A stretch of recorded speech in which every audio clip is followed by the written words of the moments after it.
Alright, another economics video. Last one. And then any further ones will go back to the economics channel.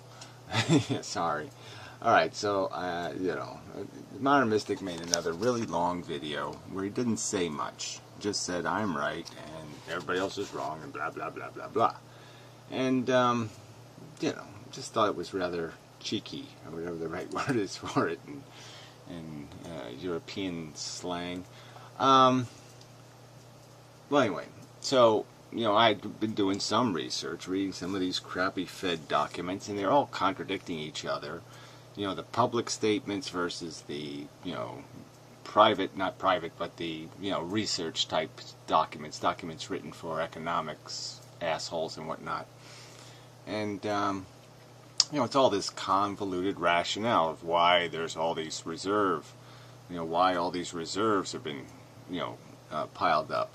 And they use little, gimmicky crap like, okay, well, they're now, because they're paid interest on the reserves and it's the same amount as the interest they would have to pay for a loan, so they reduce the loan interest to the same amount as the reserve interest, so now they can borrow money for free, essentially.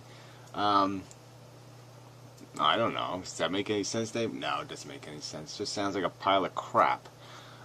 So anyway, alright, so I commented on the Modern Mystics video with some of the stuff I had found out. Okay, so I just said, changes in regulations have caused excess reserves. Okay, 1, banks no longer hold accounts, big accounts with each other, and the money that was in those accounts is now in the Fed. So, he says in his video how, banks would, they would have accounts with each other, and they would, when they're going to be short money, to balance their books for the day, they could just, electronically say, take 500,000 out of XYZ account with the other bank, and it pops into their account, and they're flush. Yeah, so they held a lot of money with each other. And so part of the re-regulation when they crashed was, yeah, let's stop doing that. Okay, let's stop this hanky-panky crap between the banks, and let's put it all in one place where you do all this balancing of your account crap. And so they basically took all the crap that was going on between banks and took it to the Fed. So that would account to some of it, but it's, it's small. But they want to make it sound like it's a big percentage, but it's a small percentage. But it doesn't matter. Alright, anyway. Under the old system, most of the reserves were not in the Fed account, but in accounts with other banks. So the argument would be they had equity in other accounts, and that equity counted against their liabilities, so their reserves were lower because their liabilities were lower because they had money in deposit accounts.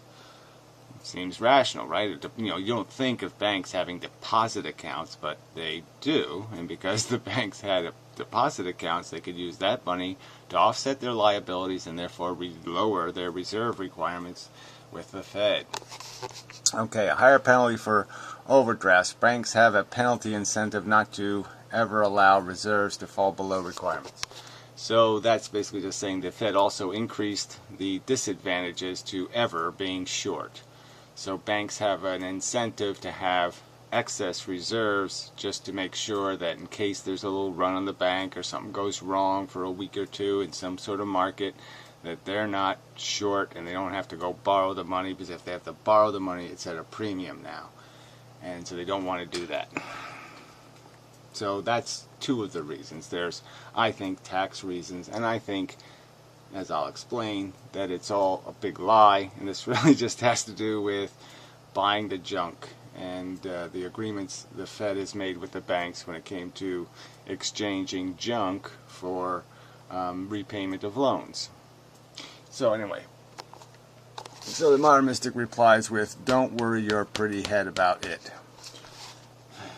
Well, that's really helpful, isn't it? So, it's just so respectful. So, I mean, yeah, man, my comment was just so raggy, it deserves that kind of response. Just class all the way through. Way to go.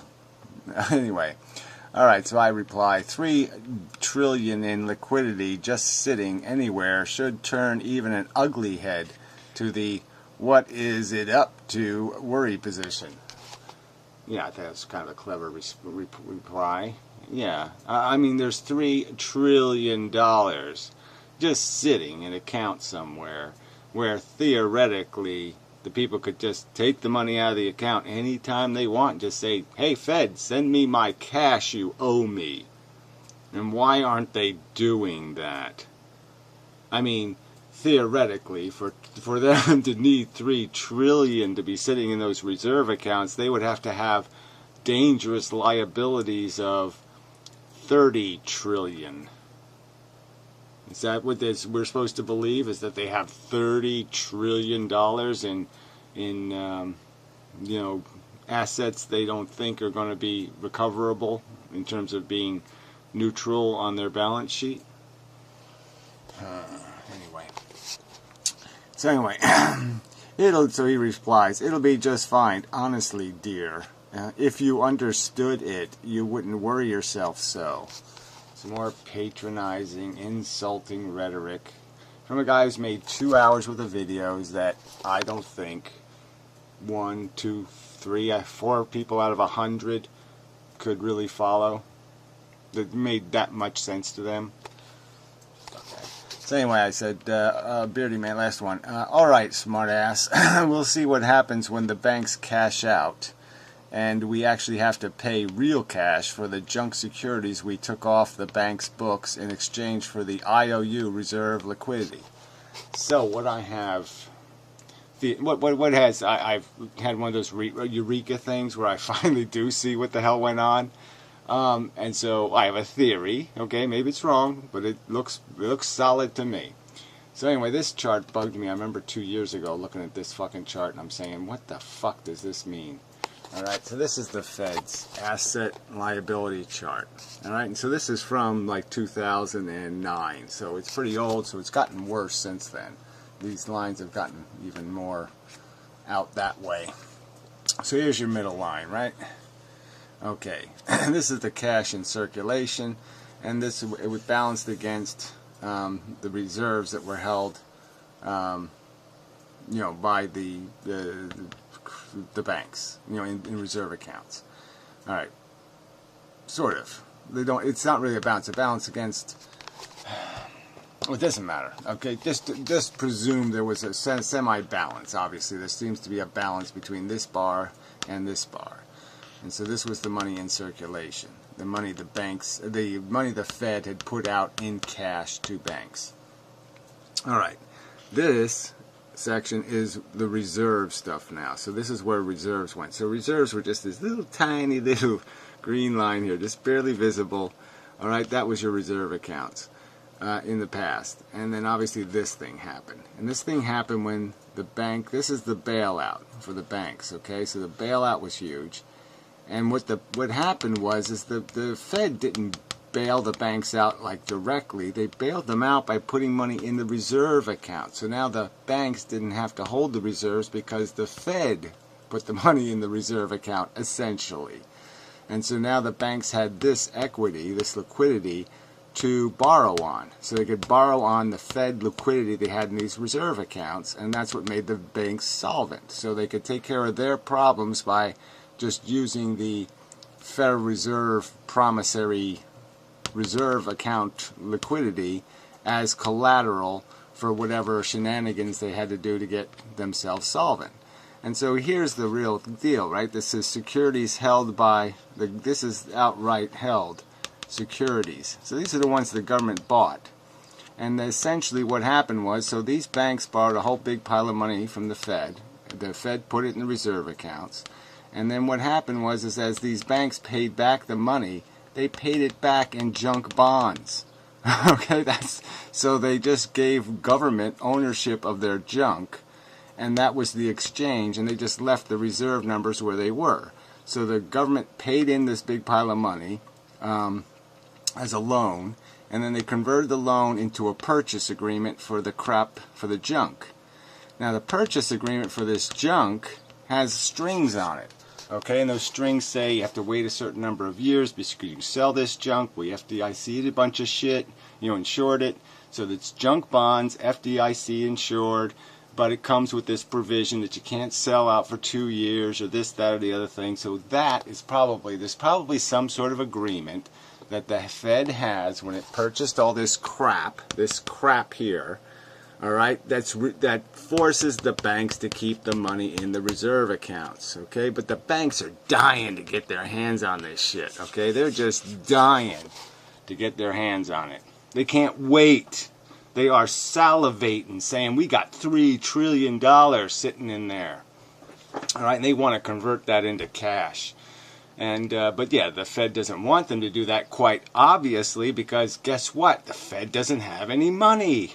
So the only way they could pay it is to print it or to issue a bond to pay it. But see, they don't want to convert these reserves into cash, because as soon as they convert this reserve into cash, well, then it's real money. Yeah, then it's real money.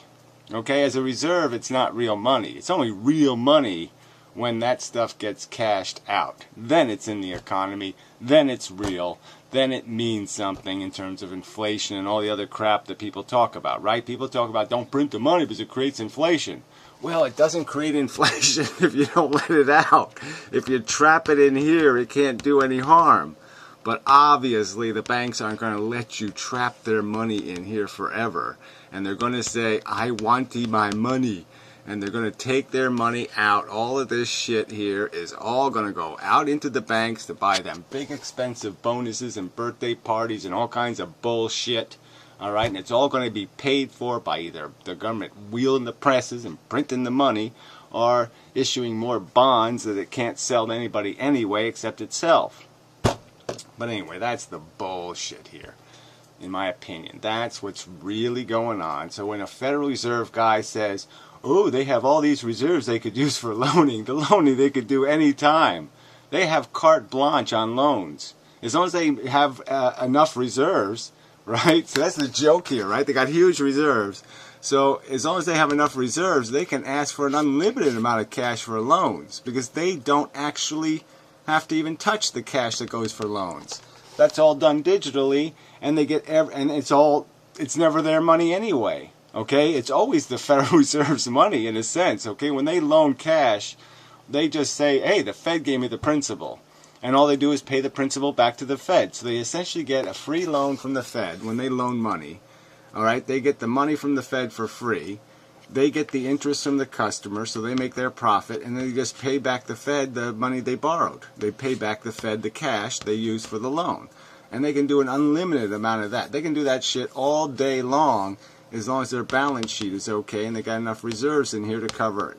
So that's just such a lie. So yeah, so one of these Fed guys is just lying when he says these reserve accounts have something to do with bank lending, because it has nothing to do with bank lending.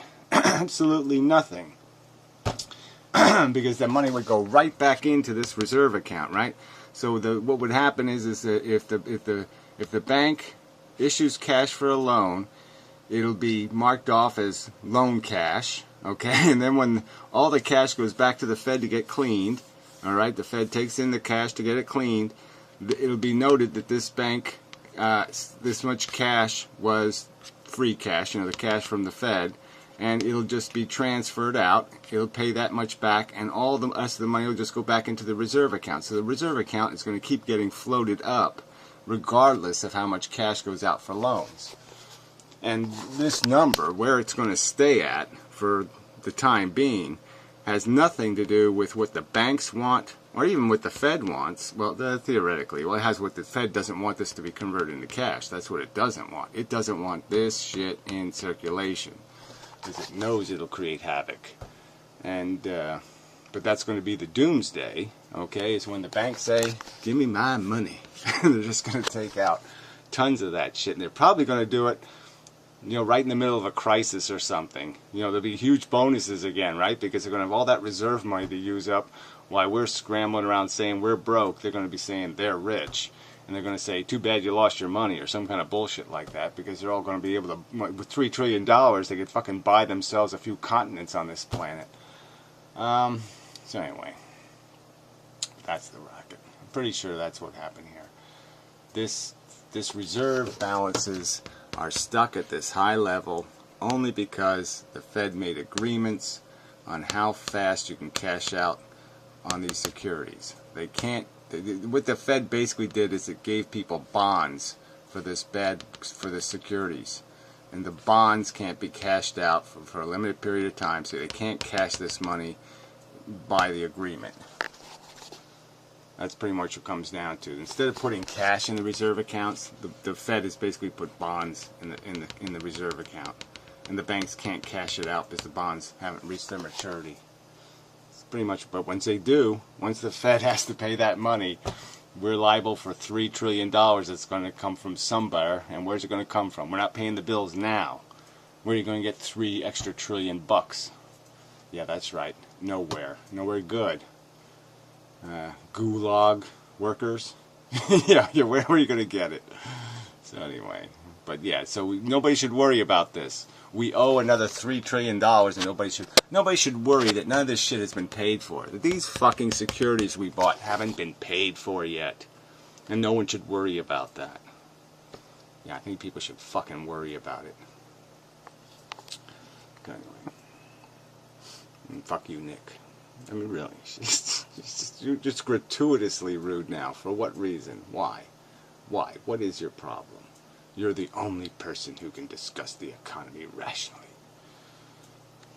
Shit. Fuck. When the truth is, I'm the only person that can. God, you can't even figure that simple thing out. I know everything. Damn.